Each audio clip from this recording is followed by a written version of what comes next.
So if you're in the market for a super cheap iPad that runs the latest version of iPadOS, the iPad 9 might come to mind since you can now find it for as low as $149.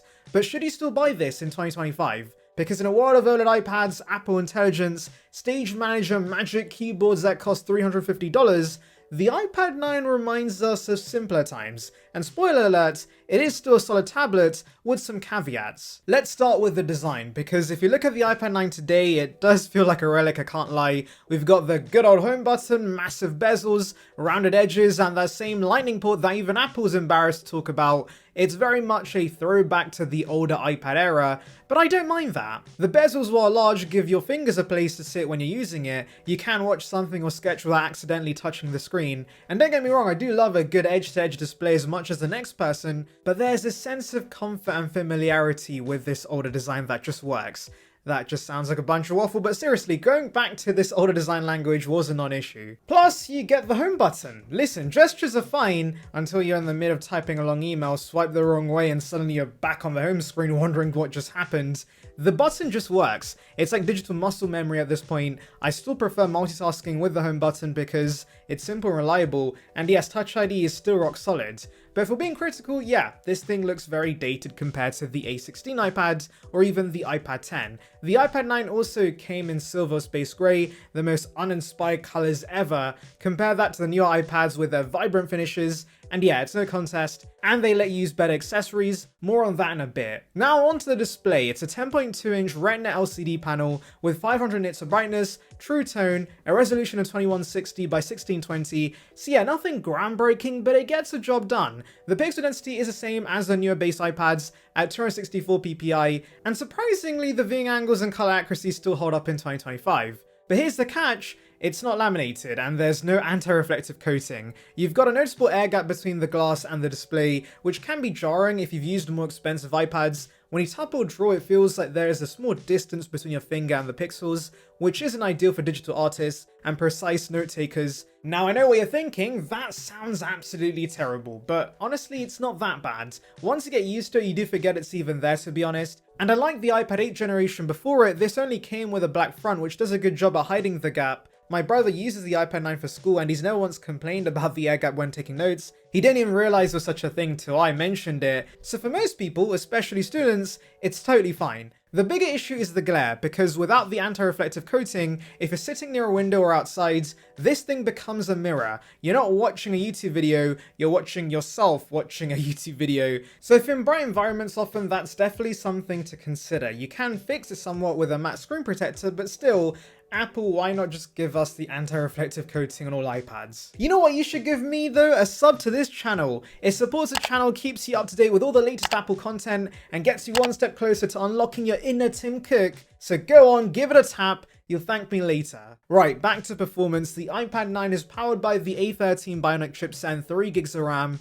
It's the same chipset that was in the iPhone 11, which for context, is still a great phone even now. For basic tablet usage, browsing the web, watching videos, checking socials, writing papers, it flies. Honestly, unless you're doing heavy video editing, this thing can hold its own. Sure, the A16 chip in the latest base iPad is technically faster with better energy efficiency and 6 gigs of RAM, but is there a massive difference when it comes to regular usage?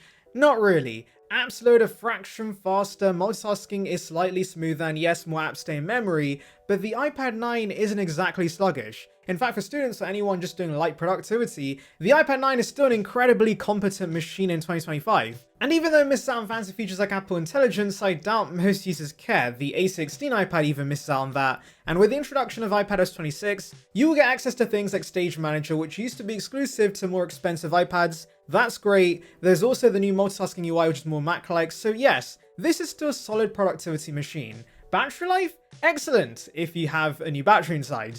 Apple quotes 10 hours of video playback, and in my experience, the iPad 9 achieves that easily. In fact, because these base iPads are stripped down devices with fewer bells and whistles draining power, they do last longer than the Pro models. You'll get all day use without breaking a sweat. Though do keep in mind if you're buying a used or refurbished iPad 9 that's been used since 2021, the battery health may have declined, so that's worth noting. You can't check battery health natively on the device, but if possible, try and use coconut battery to verify the battery health. Let's now talk about accessories. The iPad 9 works with the first gen Apple Pencil and the Smart Keyboard. Now, Smart Keyboard, I guess, does the bare minimum of what you'd expect from a keyboard, but it's not great. It's made out of this plasticky, rubbery material that ages poorly, limited in angles, and feels more like a compromise than a solution. As for the first gen pencil, oh boy, that still uses lightning, doesn't it? So yeah, you've got to plug this into the iPad to charge it. It's one of the dumbest designs that Apple's ever come up with. Thankfully, at least when it comes to the keyboards, there are much better third-party options from Logitech, for example, that offer a lot of the features you see in Apple's higher-end keyboards,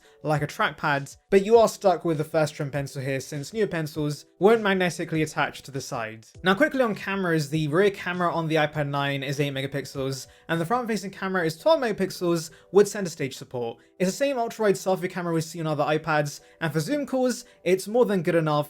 Rear camera, meh. It'll scan documents or take a quick photo in good lighting, but let's be real, please don't be that person holding up an iPad to take photos at an event. One area where the newer base iPads pull ahead though are the speakers. Stereo audio makes a huge difference when watching content, and the iPad 9 single speaker setup is definitely a step behind. Same goes for the mics, while usable they're on par with the newer models, and here's a sample for you guys.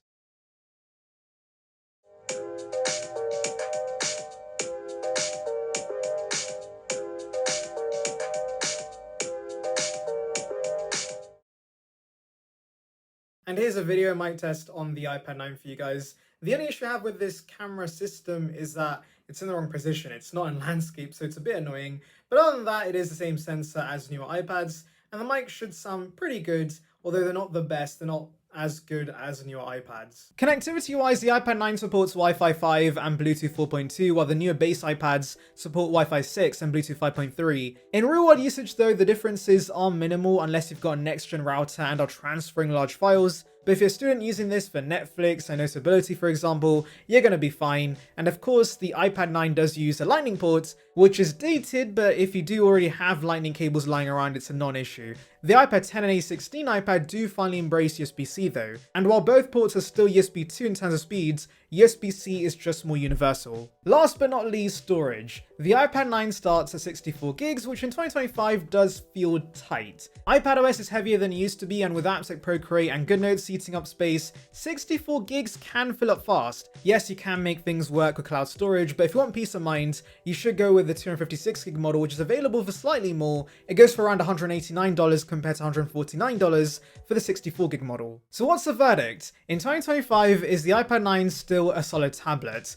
Honestly, yes. I know it looks archaic and does lack some new upgrades like Type-C, but if you need a reliable tablet for browsing, writing, streaming or schoolwork, it still holds its own. Performance is still solid, battery life is great if you have a new battery, and for basic usage, you're really not missing out on much. But I will say that now we have the A16 iPads, the iPad 10 that's in between has dropped in price and can be found for as low as $230. And if you want the modern design, better accessories, more RAM, Type-C, and those small but nice quality of life upgrades like stereo speakers and more vibrant colors, the iPad 9 is a great next step. Though I do understand that not everyone can afford the premium to get those nicer features, and so once again, let me reiterate that for the basics, this iPad is still great and should be supported for another year or two. Let me know if you're still rocking the iPad 9 or you're thinking of getting one, and if this helped you out, make sure to click that subscribe button and like this video for more Apple content just like this.